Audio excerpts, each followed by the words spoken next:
Heavenly Father, that is what we like to do, to bring at the feet of your Son, Jesus, everything that is good that we have done today, in the past days.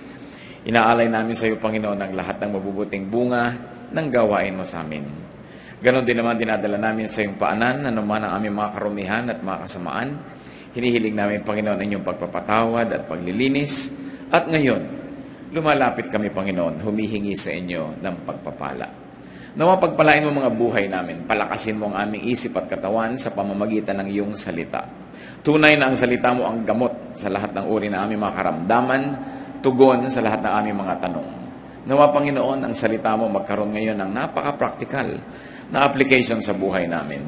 Turuan mo kami na maunawa ang mga hiwaga, kapangyarihan ng iyong karunungan. Walk in our midst, O God, be our speaker, heal us, inform us, teach us. In the name of your Son, Jesus, we pray with thanksgiving. Pagka atin po ang pinag-iisip-isipan ng kabanalan ng Panginoon, ay marapat lang talaga na bigyan siya ng isang buhay na malinis, maganda, kaakit-akit sa kanyang paningin. At kung sakali man na tayo ay kinakapos, pag-ibig niya ang nagpupuno noon. Marami tayong mga dinaramdam sa ating katawan, sa ating emosyon, sa ating isip, at kung ano-ano na ang pinaghahanapan ng tao ng mga solusyon para sa kanyang mga suliranin, para sa kanyang mga problema. And now, even health is a big industry. People like to be healthy, people like to live longer, to enjoy more, and to get more out of life. How to be healthy, how to make life easier are very important questions that seldom are referred to the Bible. At yan po ang ating sisikapin ngayon, pag-aralan ang isang bahagi ng salita ng Diyos na nagtuturo ng kalusugan. To health and ease. Yan po ang pamagat ng ating pag-aaral. Salamat, Ama, sapagkat kayo ay Diyos ng kalusugan, Diyos ng ginhawa. Dalangin namin ngayon sa inyong salita, mangusap po kayo. Teach us how to find health tips and wisdom to be healthy in your word. In the name of your Son, we pray. Proverbs 3:5-8. Trust in the Lord with all your heart, and lean not on your own understanding. In all your ways acknowledge Him, and He will make your paths straight. Do not be wise in your own eyes. Fear the Lord, and shun evil. This will bring health to your body, and nourishment to your bones. Isang hindi natin laging inaasahan na panggagalingan ng kalusugan ng ating sariling katawan, yung pamamaraan ng Panginoon. Pero ang sabi dito sa Proverbs 3:5-8, magtiwala ng lubos sa Diyos. Buong buo na isandal iasa sa Kanya, at huwag daw tayong umasa sa sarili lang nating karunungan. Lahat ng ating pamamaraan isuko sa Kanya, humanap ng reference sa Kanyang mga pamamaraan din, at sabi ang magiging bunga nito, ay patutuwirin niya ang iyong landas. O kaya, padadaanin ka niya sa matuwid, mas madali na daan.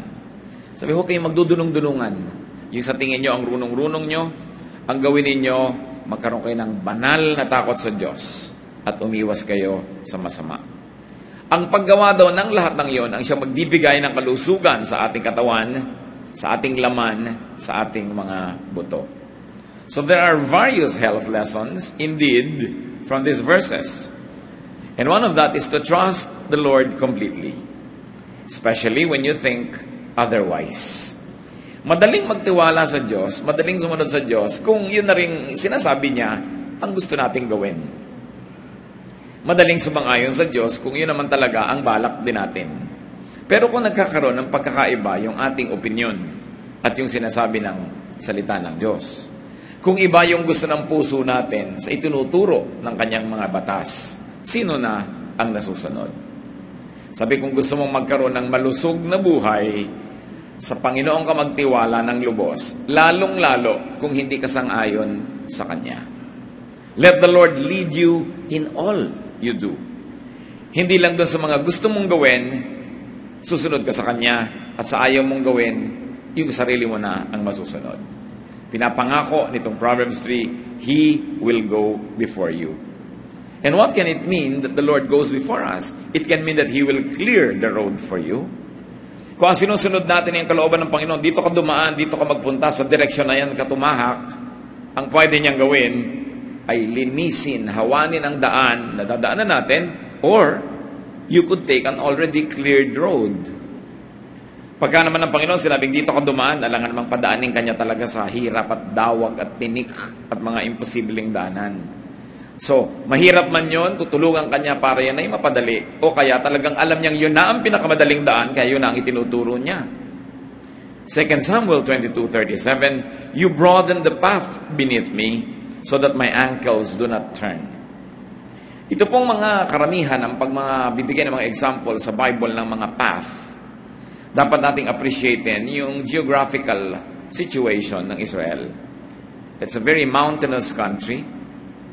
Most of the time, when people have to travel, they have to pass through very steep mountain sides, ravines, and where, the ravine could fall into a very deep valley.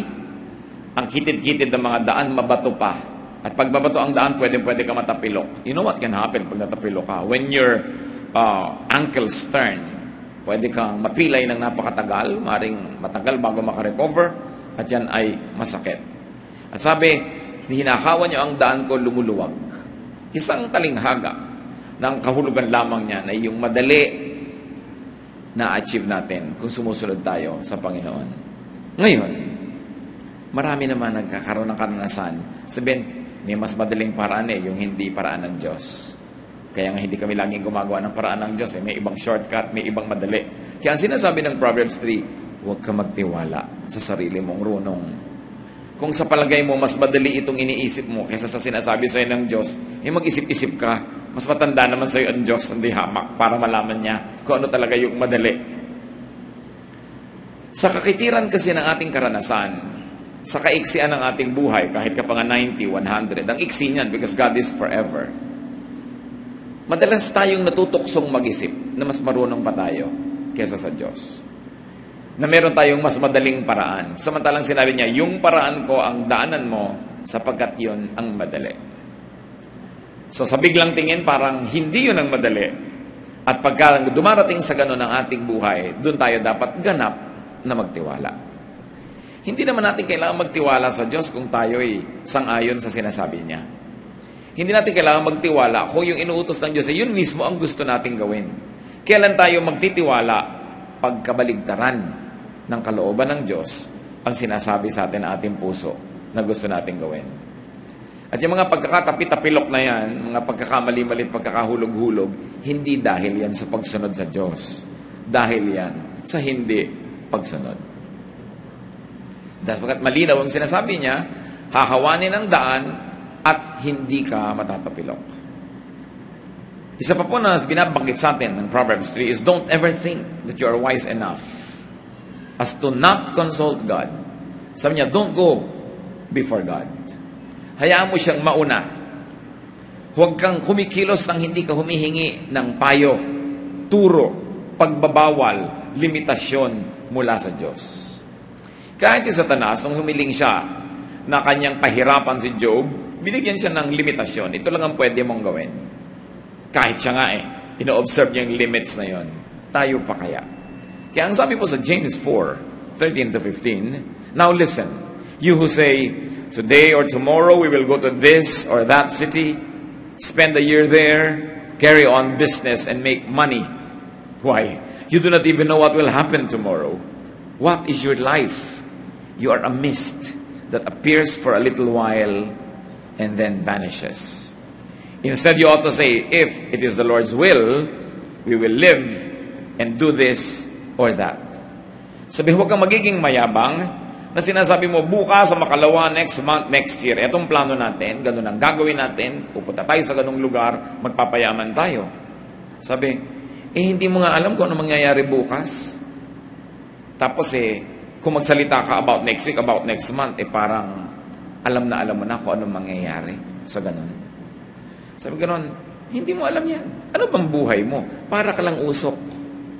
Alam niyo yung usok, halimbawa sa kumukulo na kaldero, may konting usok, pagtingin mo, wala na Sabi, ganun ka lang. Sandaling-sandali lang ang iyong buhay.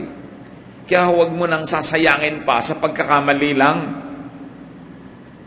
Isipin ninyo ang buhay ang iksi-iksi, pero gaano karami na oras ang ginagamit natin sa pagtahak ng isang maling landas at ipagpalagay mong na-realize mong mali, babalik ka ngayon para lang magsimula ulit sa tama. Sayang. Kasi hindi na babalik yung nawalang panahon. Minsan, ako'y patungo sa Baguio to speak. Gabi, may nagmamaneho. Sabi ko, sige, matutulog muna ako, ha? Basta sundan mo lang yung highway. Nagtaka na lang ako, sa tagal kong nakahiga doon, hindi man lang ako nasisilaw. Eh, di ba, marami ka dapat kasalubong, masisilaw-silaw ka, makakadili ka ng mga busina, medyo preno-preno, tuloy-tuloy lang kami. Pagdilat ko, humahampas na sa bintana ng sasakyan namin ng mga dahon. Ang lapit na namin sa mga puno-puno at dahon-dahon. At ang tingnan ko, kami lang ang laman ng pagkakipot-kipot na daan. Andiyan na yung mga tubo-tubo, ganyan, dumadaan na. Di, siyempre, wala na kami sa highway. Ito naman, driver ko, wala kamalay-malay na wala man lang siya nakakasalubong. Andar siya ng andar. Ewan ko kung natulog ako, baka sa Taiwan kami nagpunta. So, anong nangyari? Halos ang oras na kaming susudo sa maling-mali na yon.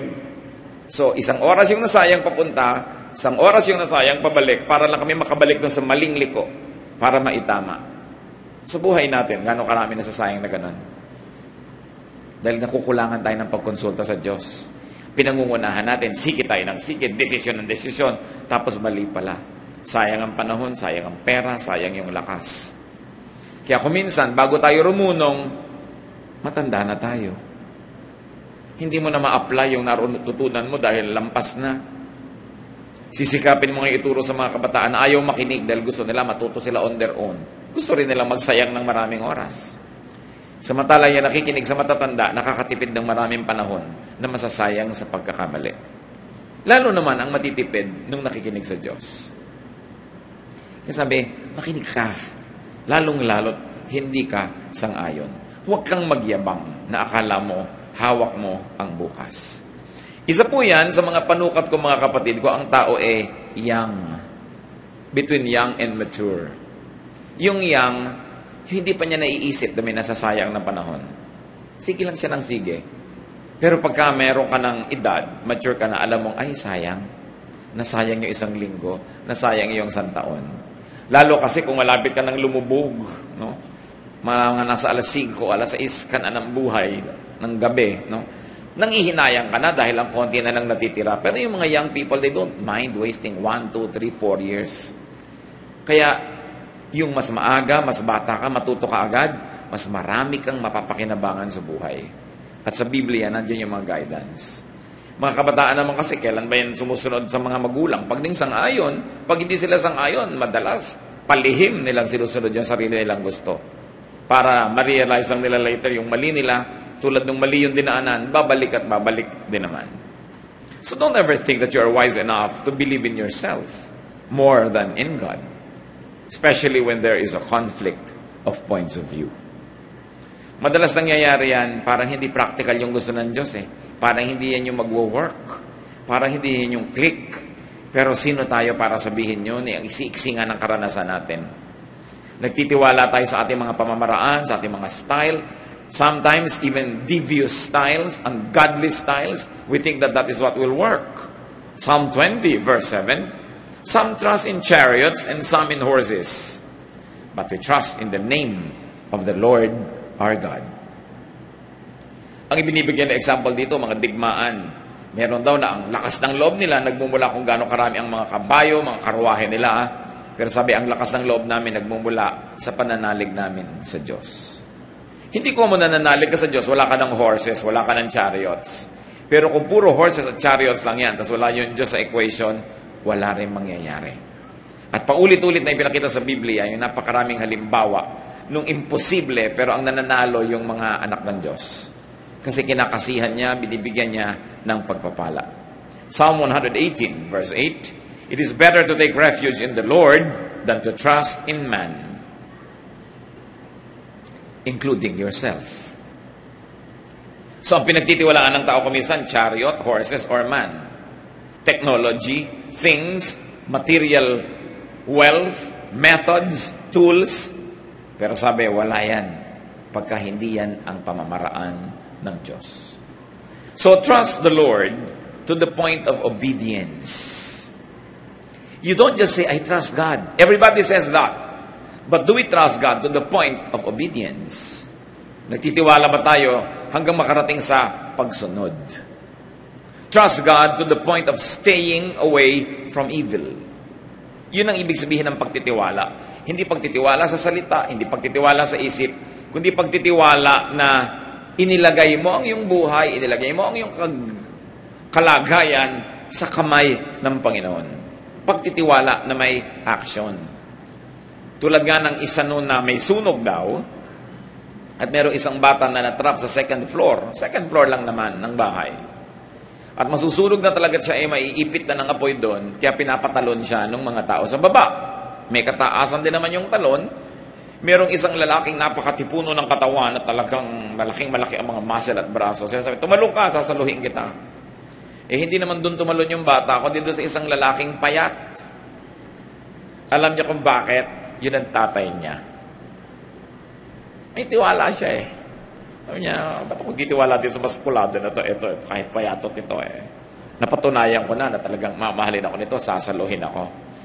Ganun ang Panginoon Kung minsan, tingin natin sa Kanya, payat. Dahil parang mas maganda yung pamamaraan ng mundo, mas maganda yung konting daya, mas maganda yung pagsisinungaling dito. Mas maganda yung shortcut dyan. Parang minamaliit natin yung kakayahan ng Diyos. Pero kung talagang siya ay binibilang nating ama natin, magulang, pinagtitiwalaan, at nakadevelop na tayo ng relasyon, napatunayan na natin kung sino siya, yung mga patunay sa mga nakaraan, practice lang yan mga kapatid. Para doon sa isang malaking talon na gagawin natin, a leap of faith. At siguro sa buhay ng tao, may mga 3 hanggang 5 na instances na tatalon ka sa kamay ng Diyos. Nagtitiwala ka lang sa Kanyang salita. Hindi naman hinihingi sa atin yan araw-araw. But there comes a time when you have to take that leap of faith. And when you have to take it, huwag ka doon sa maskulado magtiwala. Baka magbago ng isip habang nalalaglag ka na. Lalo may kasama kang apoy at nagliliyab-liyab ka na. Magtiwala tayo sa Ama, sa Kanyang pamamaraan, sa Kanyang salita. Dahil libu-libong taon na napatunayan ng sangkatauhan ang katapatan ng Diyos, ang Kanyang karunungan, ang Kanyang kabutihan. Pagtitiwala na ang bunga, action. Hindi pagtitiwala hanggang isip lang, hanggang salita lang. Parang si Job, nagtitiwala sa Diyos nung siya'y mayaman. Nagtitiwala siya sa Diyos nung may mga anak siyang maramit malulusog. Nagtitiwala siya sa Diyos nung siya mismo ay maganda ang pangangatawan. Pero nung siya ay dinatnan ng pagsubok, naghirap, sobrang hirap. Namatay ang mga anak. Pati sa sarili niyang katawan ay nabalot ang mga suga na makakati. Nagtiwala pa rin ba sa Diyos? Sabi ng asawa niya sa Job 2:9-10, his wife said to him, are you still holding on to your integrity? Curse God and die. He replied, you are talking like a foolish woman. Shall we accept good from God and not trouble? In all this, Job did not sin in what he said. Sabi kailan lang tayo magtitiwala sa Diyos? Pag tayo malusog, pag tayo maginhawa, pag tayo mariwasa, pag lahat ng gusto natin ay natatanggap. At tapos, pagka hindi mo na natanggap yan, may sakit ka na, mahirap ka na, di ka na magtitiwala. Sabi, ang pagtitiwala sa Diyos, tinatanggap mo anuman yung inaabot. Kahit ang tingin mo ahas yung inaabot, tatanggapin mo dahil isda pala yun, akala mo lang ahas. Gaano karaming inaabot sa ating pagpapala ng Diyos ang tinatanggihan natin dahil hindi natin nakilalang pagpapala yon at hindi tayo nagtiwala sa Kanya. Lalong-lalo sa Kanyang mga pamamaraan na ang linaw-linaw na nakasulat sa Biblia. Hindi natin masisi ang mga kapwa-tao natin na kuminsan ay hindi makapagtiwala dahil abstract. Hindi niya maintindihan kung anong gagawin niya. Pero paano yung mga nakasulat na talaga sa Biblia? Ang linaw-linaw na. Pag hindi mo pa pinagtiwalaan yung linaw na yan, ano pa ang pwede nating pagtiwalaan sa buhay? Trusting, following, and obeying the Lord will make you feel strong. Kahit hindi ka talaga maging strong, when you trust in the Lord, you will feel strong. But the more important thing is the Lord will strengthen you. And when you trust in the Lord will empower you so that the strength will come from within and from without. Ang pagtitiwala sa Diyos, nagpapalakas ng loob, pero hindi lakas ng loob na wala namang pinagbabasihan, kundi lakas lang ng loob, kundi pinalalakas ka talaga ng Diyos. Psalm 18, 1-2. I love you, O Lord, my strength. The Lord is my rock, my fortress, and my deliverer. My God is my rock, in whom I take refuge. He is my shield and the horn of my salvation, my stronghold. Ito po kasing psalm ay sinulat ng mga taong sanay sa pakikidigma. Lalong-lalo yung mga bahagi dyan na sinulat ni David. Si David ay isang sundalo. Siya ay mabilis na at madalas na hinahabol ng kalaban, kaya alam niya ang importansya ng bato. Na pagka ikaw ay nasa mataas na bato, may advantage ka na sa kalaban mo dahil ang hirap ka namang panain. They have to defy gravity. Kung ikaw ay nandun sa mataas na bato, batuhin mo lang yung nasa baba. Hindi mo na kailangan ng lakas. Gravity will help you already. At saka siyempre, yung bato can also mean a cave. Sabi niya, you are my fortress, my rock. Na pagka nagpunta ka na sa kuweba, ay meron ka ng proteksyon. Hindi ka na pwedeng tamaan ng mga pana ng kalaban. Hindi ka pwedeng salakayin ng maraming sabay-sabay dahil kung minsan isa-isa lang yung nakakapasok sa bunganga ng kuweba. At sabi niya, yan ang Diyos. Inilalagay niya ako sa mas mataas na lugar. Binibigyan niya ako ng proteksyon at shelter even from the elements. Sabi, diyan ako kukubli. Diyan ako sisilong. Diyan ako kukuha ng proteksyon at ginhawa sa Diyos. Siya ang aking bato. Kasi minsan inisip natin, isang pirasong bato lang, pero isang malaking bato, bundok, merong kuweba doon, na shelter ka na rin. At yung shelter na yan ng Panginoon, nakikilala lang at nalalaman nung nagtitiwala. Pagtitiwala talaga is a matter of action. It's not a matter of belief in the mind, but committing the practical aspects of your life to that in which you believe. At ang ating pinaka-pinag-uusapan dito mga kapatid, ito daw pagsunod, itong paggawa nito, ano nagiging bunga? Lulusog ka daw.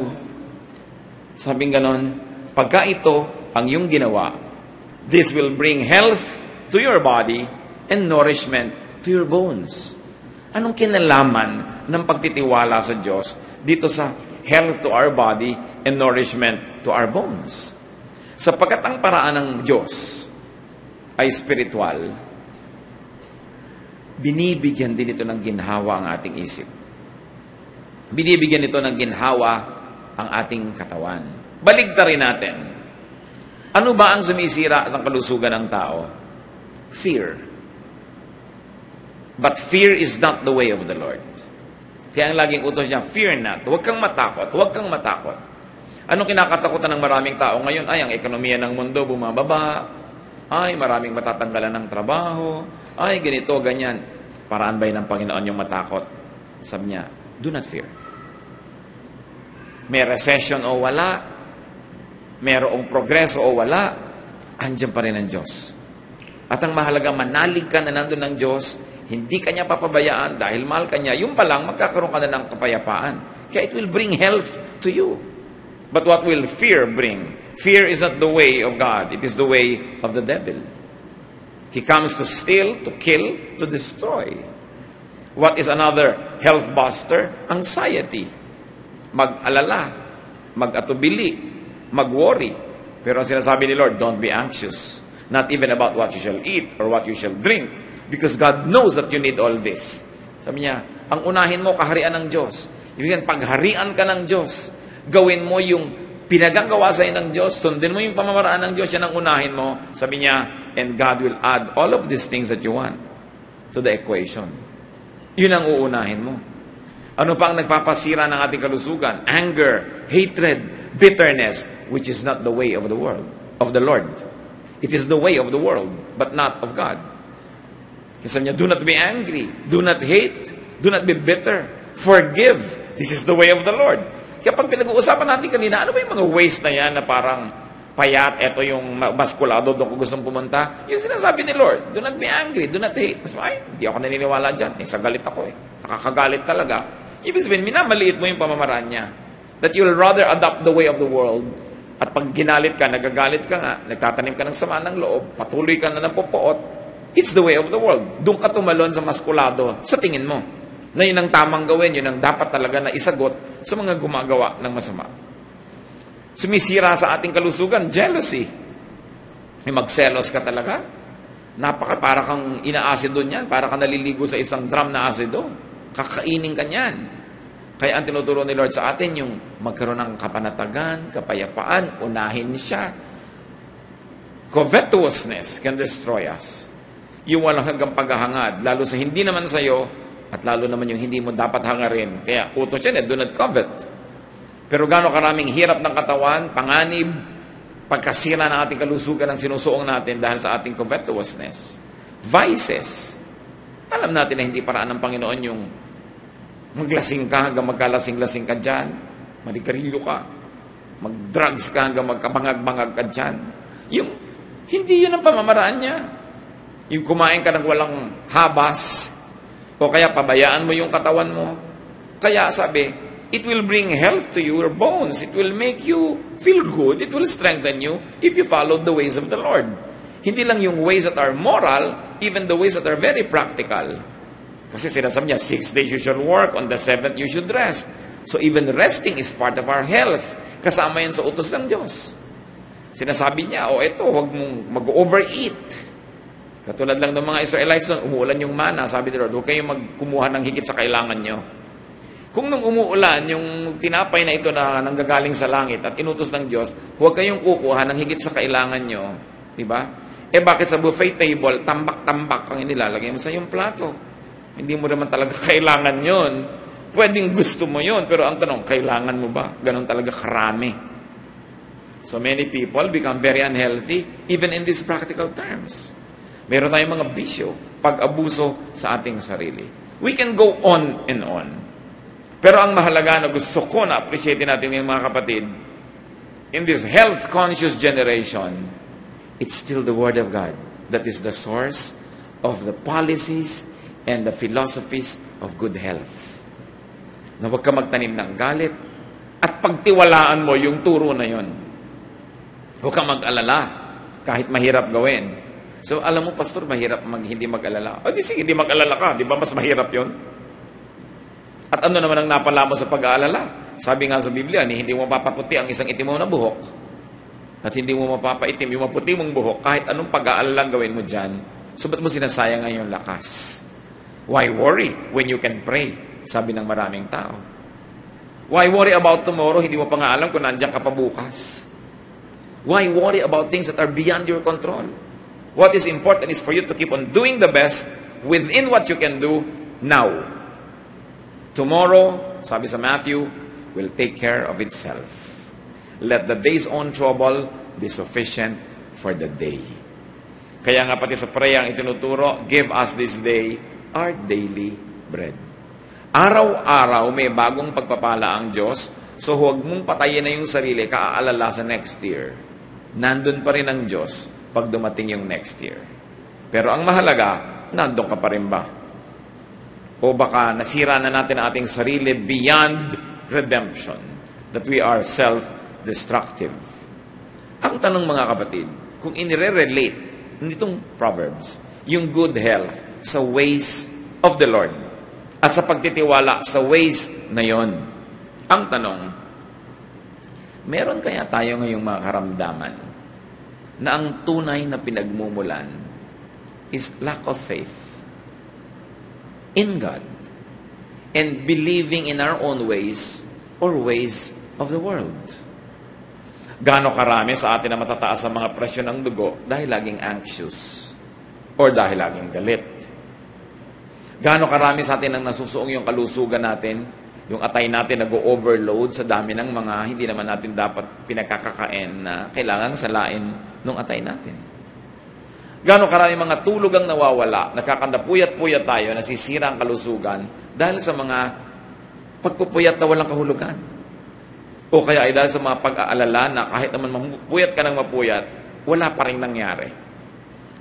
Gaano karami sa mga dinaramdam ng ating katawan at emosyon dahil hindi tayo nananalig to the point of obedience to God's style. Sa style ng ating pamumuhay, sa style ng ating paghahanap buhay, sa style ng pagbabudget natin, sa style ng pakikitungo sa mga tao. Kasi inire-relate ng Proverbs sa kalusugan yung faith. Faith to the point of obedience.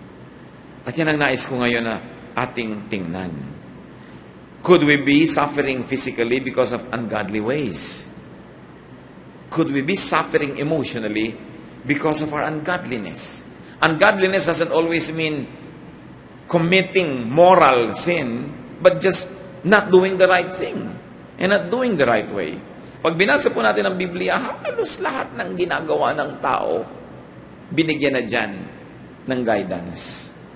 Paano ka makikitungo sa magulang, sa anak, sa asawa, sa kapatid, sa kaibigan. Business ethics. Paano ka makikitungo sa mga tao nakakatuwa at hindi nakakatuwa. Andyan lahat. Pag sinunod natin yan, at tayo ay nakikinig sa pamamaraan ng Diyos, pag nahiga ka, makakatulog ka ng mahimbing. Pagka umapag ka at umupo ka sa hapagkainan, magkakaroon ka ng gana na kumain. Pag may ginagawa kang trabaho, you are able to concentrate and you don't fall while asleep and get into all kinds of accidents. Pag sinusunod natin ang kalooban ng Diyos, sa halip na may kalaban tayo, nagiging mga kaibigan natin dahil sa itinuturo sa ating kagandahang loob, pagpapakumbaba, pagmamahal sa kapwa. So lumagaan ang iyong pakiramdam. Ang hirap nung may kasama na hindi mo gusto. Ang hirap nung na may kasalamuha ka na nagkakainisan kayo. Naapektuhan nun ang iyong puso, ang iyong dibdib, ang pintig ng iyong pulso. Naapektuhan ang iyong kalusugan. Ting naiinis ka. Pero ang dami-daming mga tao, tumanda na lang at lahat, hindi pa natuto na huwag mainis. Yun pa ang nagiging pagkadalubhasa, lalong nagiging mainisin. Lalong humihirap pakisamahan, lalong lumulungkot, lalong gumugulo ang buhay. God is concerned about eternity. God is concerned about eternal life. But part of that eternity is today, this hour, this minute. Minus this minute, minus this hour, hindi na eternity yon. Kaya tayo na lagi nag-iisip ng eternity, yung walang hanggan. Huwag natin kakalimutan yung halaga ng ngayon, ng linggong ito, ng araw na ito, oras na ito. Ano ang magagawa natin sa pagsunod sa Diyos para tayo mas maging malusog? Para mas maging maayos ang ating pamumuhay. Kahit gaano kataas ng nararating ng iyong isip, ang bahay pa rin ng iyong isip, yung iyong utak. At yung utak na yon nakatira pa rin sa yung bungo. At pag yung bungo na yan ay nahampas sa bato, wala na yung utak mo, hindi na yung gagana. Kahit gaano kataas ang iyong ambisyon, lilimitahan ka ng kayang dalhin ng iyong baga, ng iyong atay, ng iyong kidney, ng iyong buto, ng iyong muscles. Bahagi ng tunay na espiritualidad ang pag-aalaga ng katawan. Sapagkat yung espiritu na ibinigay sa atin ng Diyos, diyan nakatira. Pag bumigay na, yung tinitirhan na yan, wala na rin magagawa yung espiritu, kundi umalis. At ano sa mga turo ng Diyos ang nagbibigay sa atin ng kalusugan? Siya sa atin natin yan, mga kapatid. Ama naming Diyos. Mga bagay na hindi namin lagi na pag-iisipan, turo mo sa amin na ngayon, suriin. Ano po ba sa paraan ng aming pagsunod at di pagsunod sa inyo ang may ginagawa sa aming kalusugan? Ano ba sa mga pamamaraan nyo ang kung susundin lang namin, lalong mapapabuti ang aming kalusugang emosyonal, spiritual, at physical? Ano nga ba sa mga karamdaman namin ngayon, mga sakit ng ulo, mga sakit ng katawan, ang pinagmumulan, kulang kami sa pagsunod sa inyo? O kaya talagang tahasan, sinusuway namin kayo? Mag-isip-isip tayo mga kapatid sa tulong ng Espiritu. Huwag niyo madaliin, samantalahin, suriin ang ating mga sarili. Anong mga problema ang sinusuong ng ating emosyon at katawan dahil sa hindi pagsunod sa Diyos? Anong mga unhealthy lifestyles ang pumapatay sa atin dahil hindi natin sinusunod ang Diyos? Anong mga unhealthy relationships, pakikitungo, pakikipagmahalan o pakikipag-away sa kapwa ang hindi maka-Diyos na nagsusuong sa atin sa mga panganib at gulo? Aming Ama sa Langit, itong bahaging ito na hindi namin laging napag-iisipan, ituro nyo ngayon. Ituro nyo kami mga pamamaraan kami na hindi maka-Diyos. Ituro nyo ko ang pananalig namin na kailangan pa naming dagdagan at ito'y gawing action. Hindi lamang idea, kundi action. So that we will be healthier in our mind, in our emotion, in our hearts, and in our bodies. Magbulay-bulay tayo sandali mga kapatid, at nawa ang bahaging ito ng ating buhay mapagpala sa oras na ito.